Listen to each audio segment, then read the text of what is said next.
Well, welcome back to Pastor, the podcast dedicated to pastors, church planners, and church revitalizers. We hope you find this podcast encouraging. I'm your host, Rob Trubia, and with me is Wes Pastor, president of the Net Center for Church Planning and Revitalization. In each episode, I'll ask Wes to share stories from his 30-plus years in ministry and offer up some practical counsel as well. So whether you're a seminary student or a seasoned pastor, this podcast is intended for you. Thank you for tuning in. It's time for episode 2. Well, Wes, thanks for joining us again. Episode 1 was a lot of fun. I've known you for over 20 years. I learned a ton of stuff about you. I appreciate you taking the time. I bet a lot of people that know you that are listening to this learned a lot of things too, so thank you. You're welcome. Thanks for good questions. Well, Wes, when we signed off on episode 1, Sue had accepted your singing proposal, and it was now 1981, and you two were newlyweds. Where were you living, and what were your career goals at that time? So we got married in Oxford, Ohio, in the middle of a 2-year MBA program in accounting. Again, I was probably still pretty focused on becoming a staff person with the Navigators College Ministry, and they wanted you to be a tent maker. So I'd gone back. After deciding not to go to law school, I'd gone back, was in the midst of getting an MBA in accounting, was planning to get my CPA and be self-employed so that I could shape that business around being on staff with the Navigators. So we were continued to be involved in the Navigator ministry. Now, Sue did get her nursing license and certification, so she was working full-time as a nurse right up to the time that we got married, which would have been May of 1981. So we get married, and we decided, for the sake of the marriage, that Sue was going to go to part-time. So she was working 5 days out of every 2 weeks. So that was a radical pullback. And we didn't have any money. Miami given me a scholarship, so all the tuition, and I had an assistant position, so I was making a little bit of money. Sue was working very part-time. We lived like church mice. We had no car. Sue would go grocery shopping on her bike with baskets, so she could put the groceries in her basket. And we were living on campus in what used to be a military barracks. So it was one big room. It was a studio apartment, one big room, all concrete walls. I don't know. It was 10 by 16, I think. So that was our apartment. We paid $135 a month. That included utilities. So we were living like church mice. In fact, that first year's tax return, our combined income was $10,000. But we were happy. We were very involved in the Navigator ministry. She was doing girls' Bible studies. I was doing guys' Bible studies and evangelism on campus, the whole 9 yards. We finished our training there, and at that point, the Navigators asked me to go on staff. We made a decision not to do that. Instead, I took a teaching job at Miami so we could be involved in our church because I had really felt the Lord drawing me to the church. The pastor was helping a bunch of young guys learn how to study the Bible. I was very excited about that. That grounding that I'd gotten in the Navigators was now starting to be sort of activated through learning how to actually study the Bible in its context, and he was helping us to do that. So you're already making decisions that are interesting to me. They seem like very mature decisions. Maybe they're just decisions young couples made in the early 80s that they don't make in 2024. You were making decisions for the benefit of your marriage. I mean, I assume what you said was Sue cut down. Yes. Is that just so she could? I mean, it's just the two of you, right? There's no kids at this point. Yeah, I mean, if you remember in the Old Testament, if a couple got married, then he would take a leave from the army, from his service, so that they could really solidify that. And that's what we wanted to do. We thought our being connected was just more important than money, because she was making good money as a nurse. But we felt like to lay the foundation in our marriage, we needed time. And if she's working full-time, it was just going to be harder, full-time plus the ministry. We were busy enough as it was, but we were very intentional about really doing two things. One, making time for each other.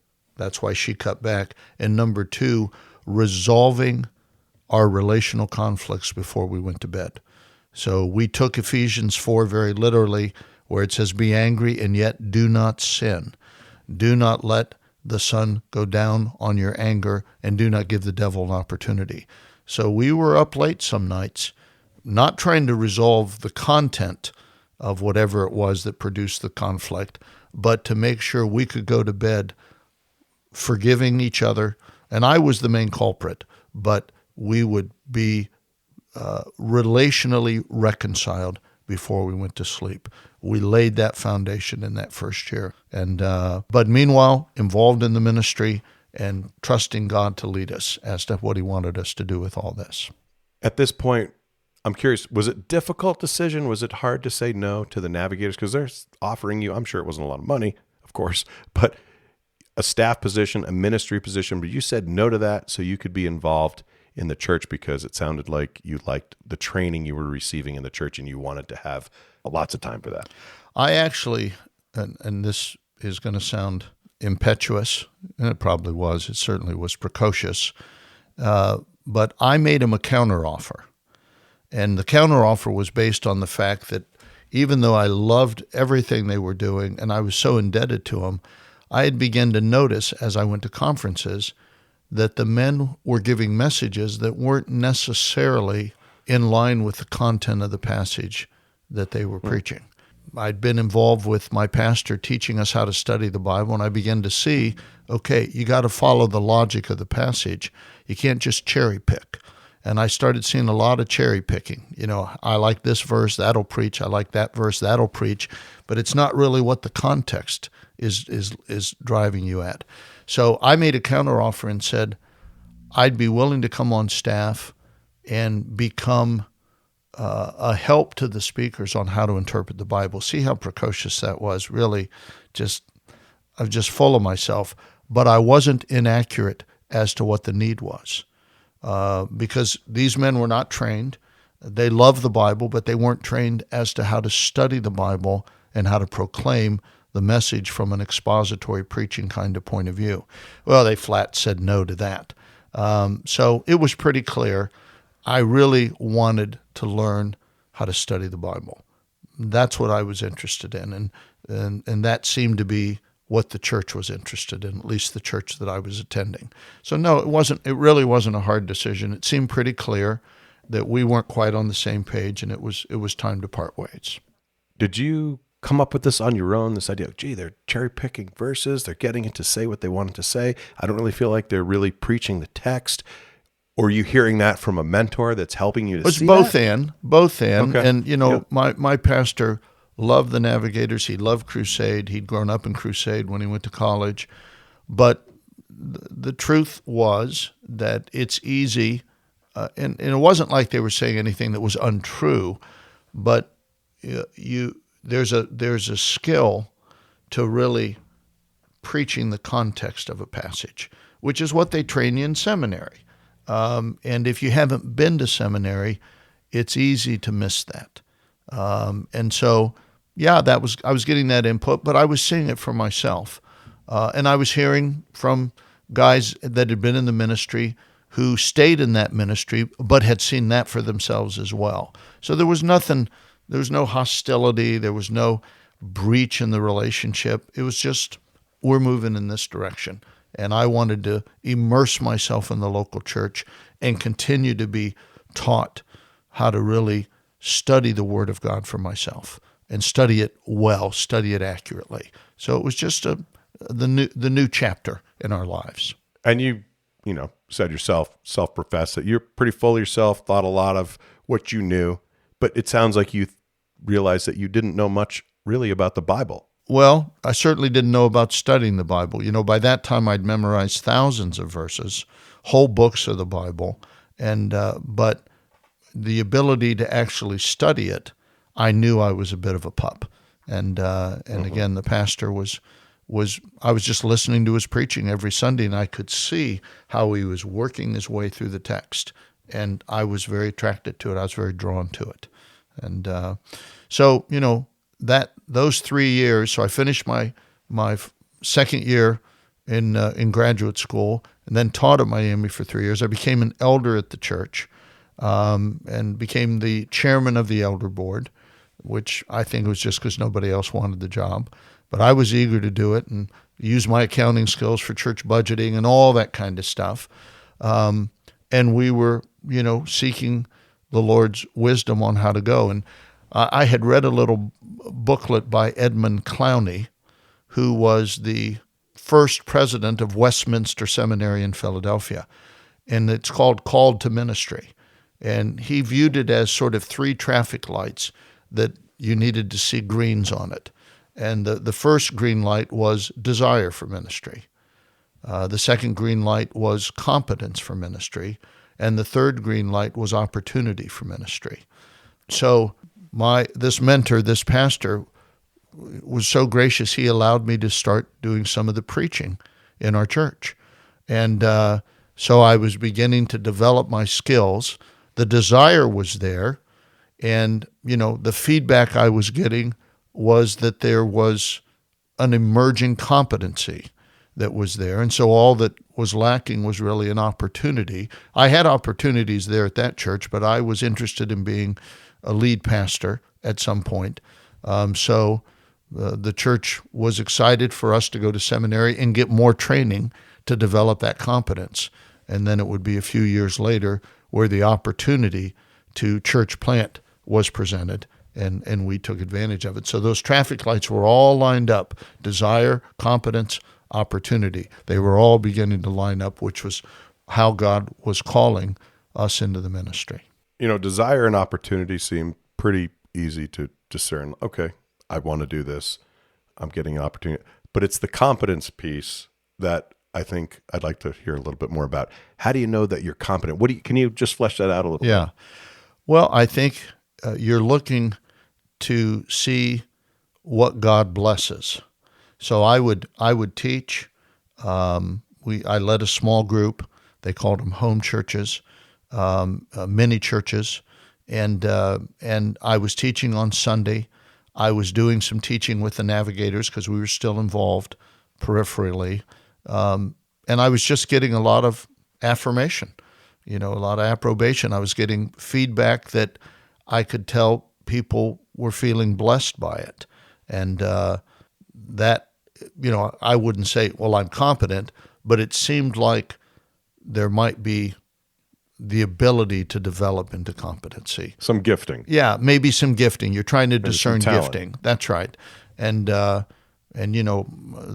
pastor thought that this was the right direction. I was just visiting with my pastor out in California last week, and he was just such a huge influence to move me in this direction in a very positive way, not a critical way, but just seeing, I think there's something here that needs to be explored. And that continued to be developed all through seminary, both in terms of my assignments, which I'd get very good feedback on when I turn in various assignments, and then the speaking opportunities I had when I was down in Dallas. So all that was just confirming that it looked like God was leading in this direction. We're going to probably have a whole episode about what I'm about to ask you, but I'm going to jump right in and ask, just as a kind of a precursor to that, seminary. Seems like just a value add at this point. Lots of people are planting churches. Lots of people are pastoring churches. They didn't go to seminary. They don't plan to go to seminary. Just seems like you're slowing them down, Wes. Mm-hmm. What do you think about that? I have to confess, when I first went to Dallas, I thought I was mainly doing it to punch my ticket. I didn't go in the most humble spirit. Now, part of it was that compared to a lot of the guys, because I didn't start seminary till I was 30 years old, so a lot of the guys, had not worked in a church, hadn't worked for the campus group for 10 years, hadn't been an elder, wasn't doing preaching on Sunday morning, didn't have 2 kids already. I mean, I was kind of a little further along than the typical seminary student. And again, I still think I was pretty proud. And, God's slowly but surely breaking me down, but and I went there, and I got to make the initial sermon for my class. So I got recognized by the seminary as someone who was a little further along, because that was an honor they bestowed at the opening ceremonies. They picked the first-year student that they thought was, the most prepared or whatever, but I got picked. I think as I went through seminary, I got humbled and realized that there was a vast amount of stuff that I did not know, and was becoming increasingly convinced that this stuff was going to be very helpful for me to pastor. I mean, just take church history for an example, Rob. Most people don't go through the kind of content that you go through if you take 2 or 3 church history classes. People just aren't that interested in pouring through that and being tested on it. I can't tell you how valuable it is to know something about church history, because there's really nothing new under the sun. And if you think you're facing some new heresy or new idea that seems disruptive to the church, just go back. They faced it somewhere in the past. And then we had really smart guys write about it. So you can read how they dealt with it, and you don't end up reinventing the wheel or thinking you're the first guy that ever dealt with this particular problem. But you're not going to probably get that if you don't go through seminary. Systematic theology, understanding how that all developed in the context of the church. Again, most guys are not going to just pick up Wayne Grudem's systematic theology and read all 600 pages. They're just not going to do it. There you're forced to do it. The languages. You know what happens when you go to seminary? You learn English. Because in our schools, you don't really understand English grammar. We don't teach English grammar in our schools unless you're in a special classical education prep school kind of thing. Where you learn English grammar is the first time you take Greek. And now I'm understanding sentence structure. I mean, if I'm going to follow the flow of an argument, I better understand what a sentence is. I better understand how to diagram a sentence. I better understand how ideas are connected in discourse analysis, or I'm not going to be able to catch the scent of the passage, which means I'm going to end up cherry picking. It's like, well, that idea is a good idea, and it is a good idea, but it's not really the main idea of the passage. So I began to be convinced that I wasn't as smart as I thought I was. And so my seminary education was extremely developmental. How about this idea, Rob? How do you preach Christ from the Old Testament?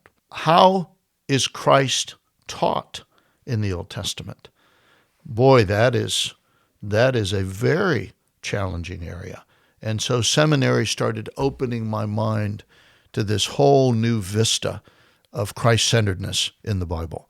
And very, very valuable. Hard to replicate that on your own. It's difficult to do. I'm not saying some guys can't do it, but most guys won't do it comprehensively and in that level of depth. I want to think of what you just said as a trailer to a podcast episode that we're going to do in the near future, because there's a ton. I have a million questions about everything you just said. I want to flesh that all out, but I want to back up to you. You said you went to Dallas. How did that come about? Talk a little bit about your choice of Dallas, and we're going to go on from there, because I don't think you graduated from Dallas. I didn't. I went to Dallas. I mean, they were well respected for teaching men how to study the Bible. And they only offer a THM degree. They don't offer an MDiv. So THM's a little more intense. And when I went to Dallas to get the THM, you had to take 6 semesters of Greek, 4 semesters of Hebrew. Used to be 8 semesters of Greek, 6 semesters of Hebrew, but they still had 6 and 4. I didn't do all of that. Back in those days, Dallas, and this was all up front, Dallas was the flagship dispensational school.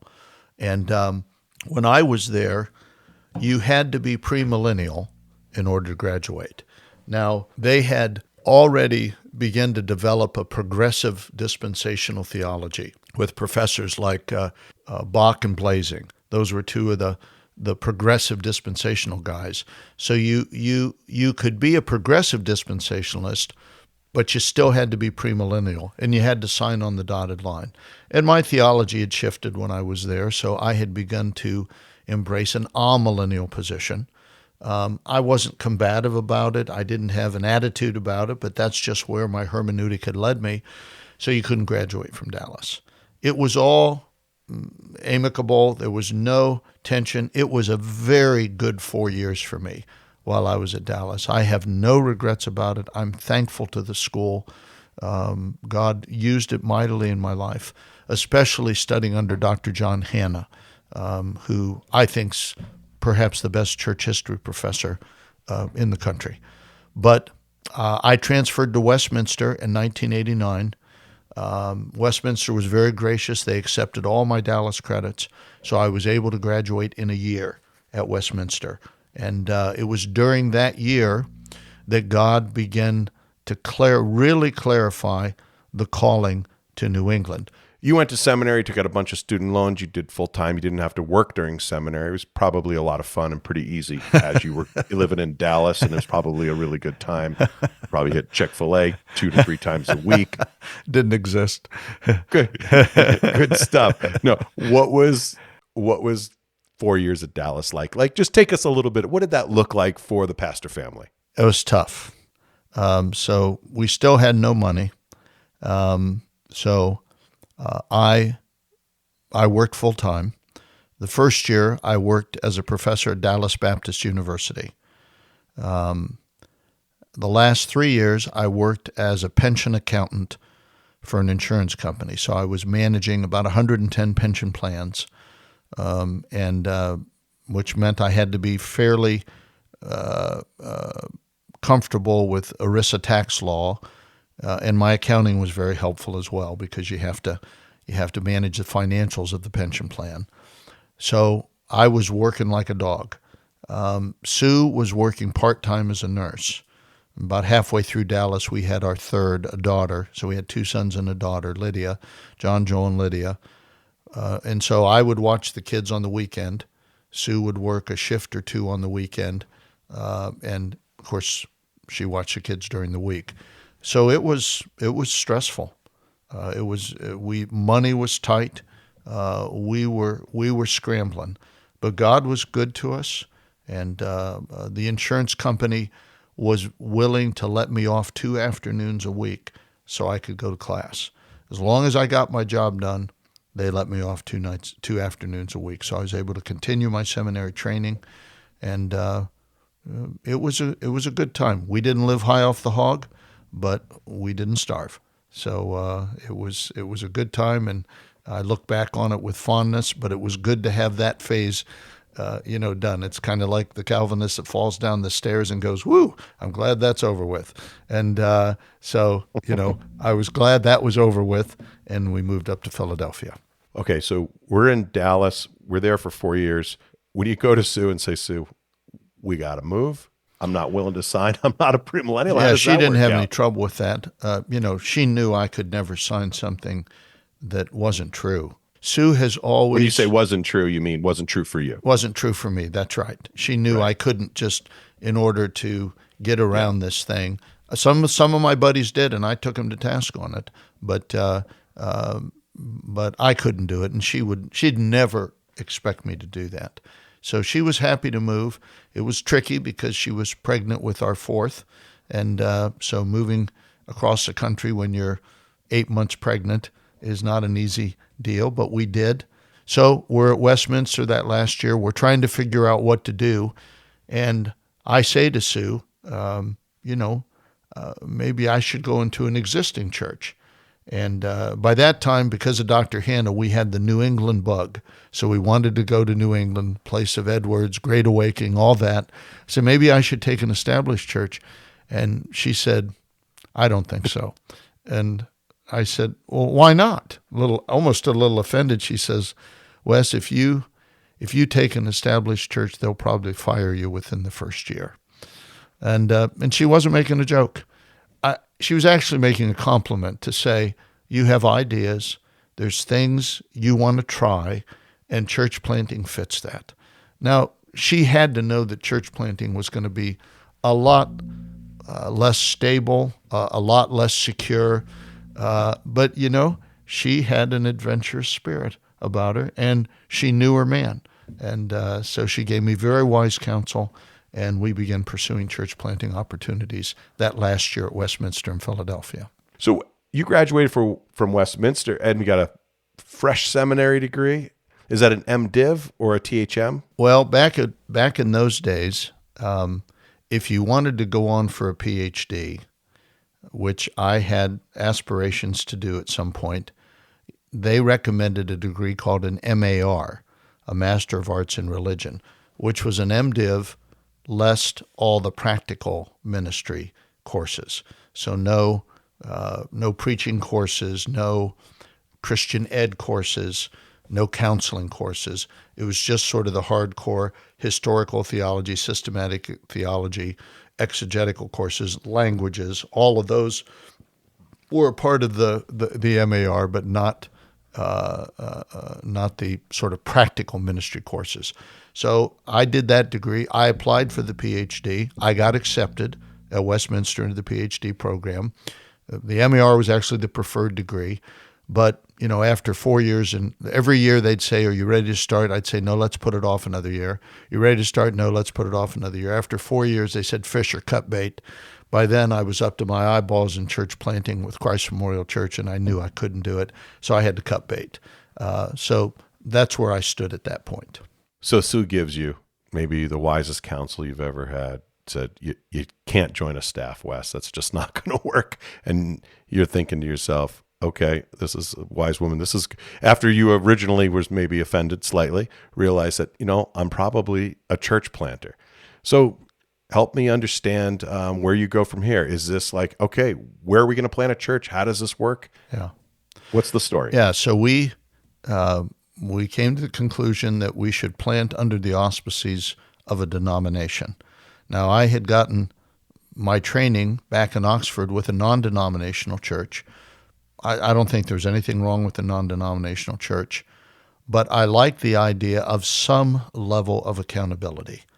I thought it was good for churches to have at least somebody looking over their shoulders, and that's at least what a denomination provides.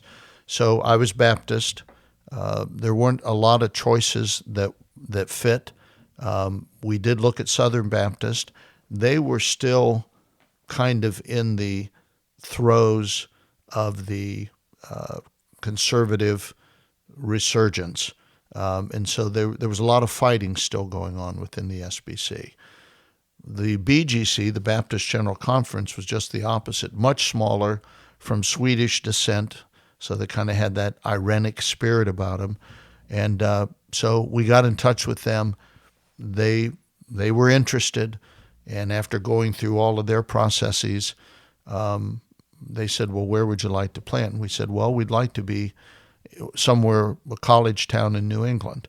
And they said, "Well, we have no churches in Vermont whatsoever. How would you like to go to Burlington, Vermont?" And we said, "That sounds fine."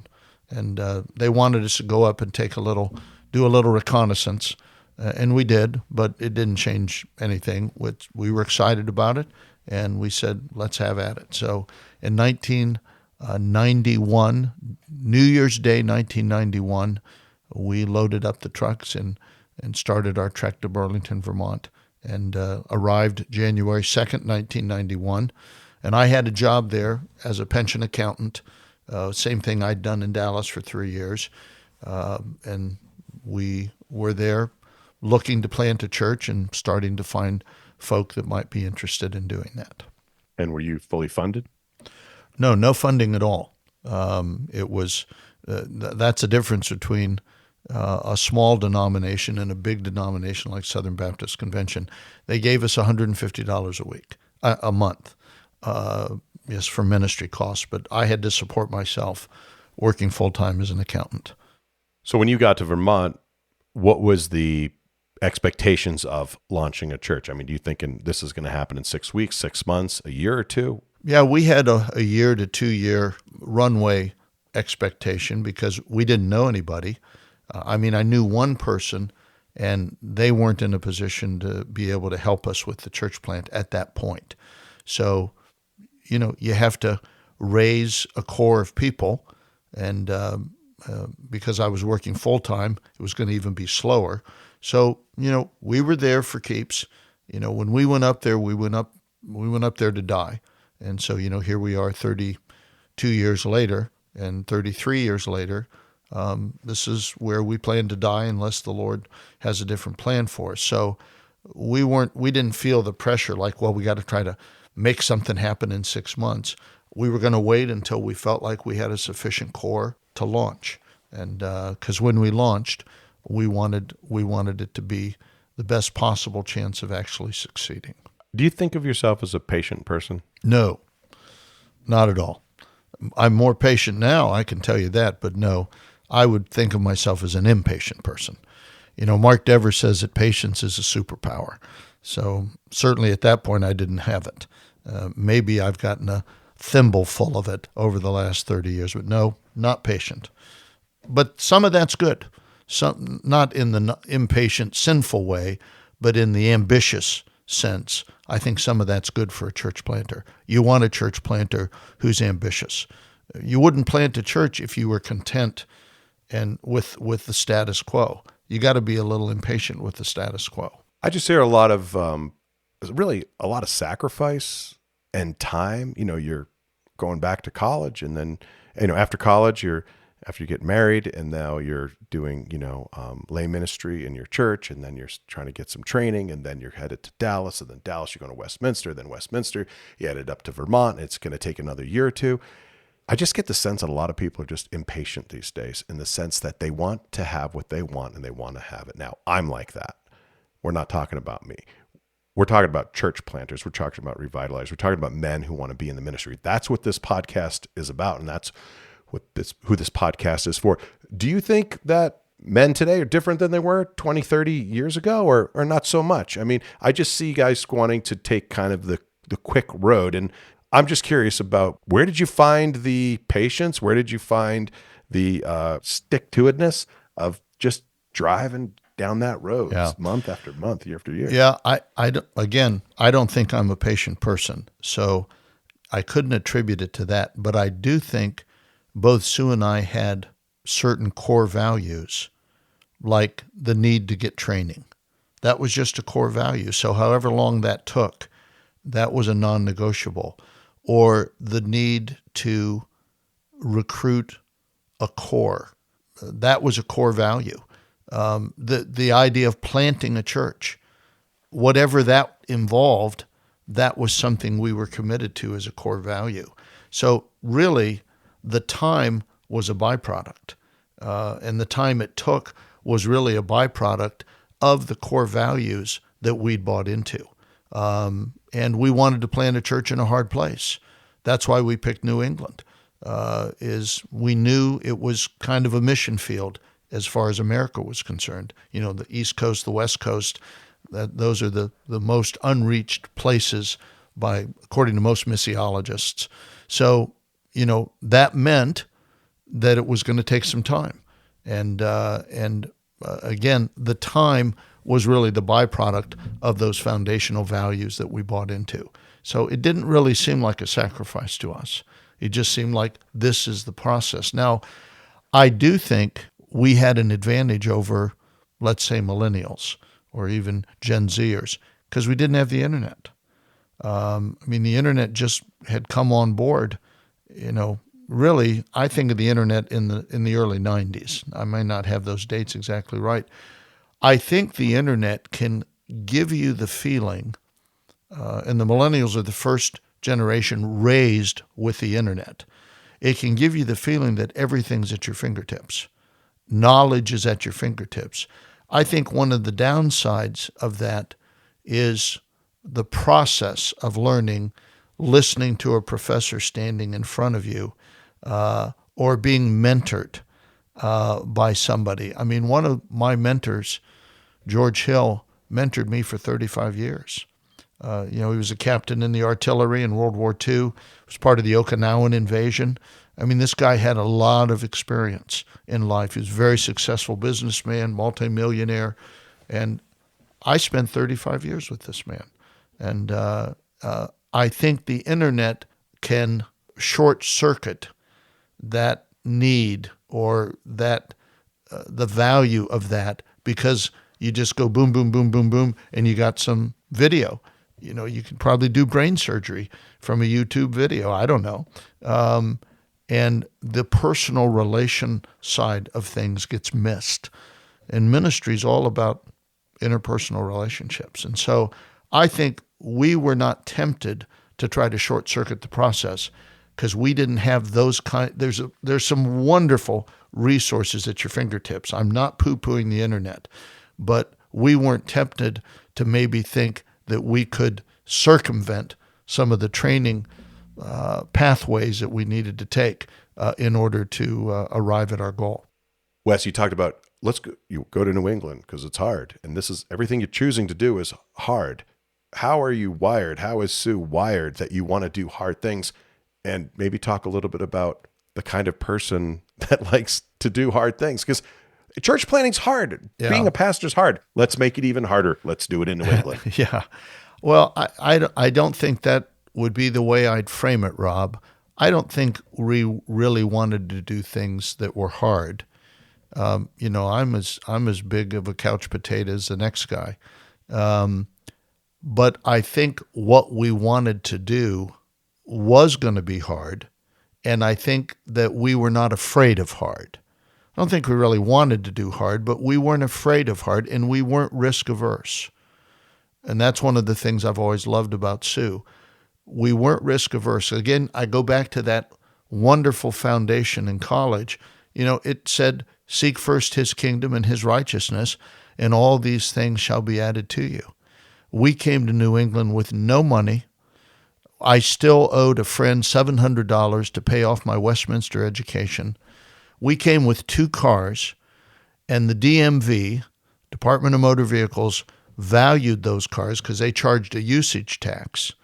They valued both of those cars at a combined value of $275. Both cars. So we came up here with nothing. And I think both of us believed that if you seek first his kingdom and his righteousness, all these things shall be added to you. We've seen God do that. I'll give a little anecdote about that. And then I have one other thing I want to say in response to your question. The anecdote is this. So we wanted to buy a house. We had no money. The interest rates were still 11%. See, everyone's moaning about the fact that interest rates are 7% or 6% for a 30-year mortgage. They had been 16% when we got married. They had come down to 11%. So we jumped into the housing market. We couldn't believe they were 11%. Praise God, they were only 11%. We bought our first house. I was working as an accountant. I was also working at UPS, trying to save money so we could put a down payment down on a house. We bought our first house. 2 years later, we outgrew it, so we bought our second house, and interest rates had come down to 7.5%. We couldn't believe money was so cheap. And we bought that house for $120,000. And the down payment we raised for that house, which in those days you could pay 5% and buy a house. So $120,000, what's 5% of that? $6,000. That's all we needed, but we didn't have that. So I had an old pop-up camper. We sold that for $1,000. We had a puppy breeding business, Labrador Retrievers. She had 8 puppies right as we were trying to raise the money. That's another couple, $3,000. And then my grandmother had died a year before, and I didn't know that she'd left me a little bit of money, maybe $2,000. That came through, and we bought that house with about $300 left in our checking account. That's all we had left to pay that down. That house for $120,000 just got appraised for $550,000. So what's going on there?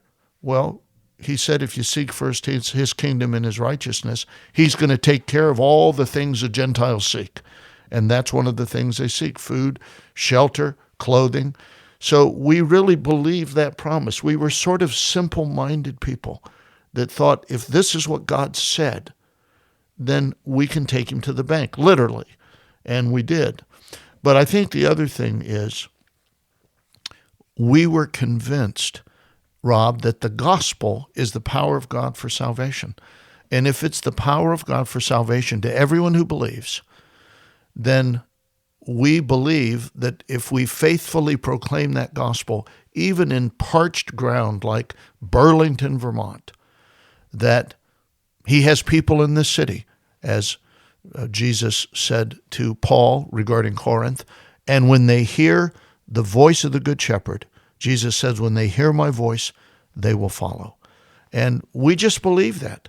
And we were excited to prove that in a difficult area. So it didn't seem hard to us. I mean, it was a sacrifice. I don't want to posit any false humility, but that didn't seem how it was to us. What we thought, it was an adventure, and we would have the privilege to watch God do something in a difficult area. And whatever time it took to do that, we were committed to doing that. And that was kind of our spirit. And neither of us ever felt put upon by any of that.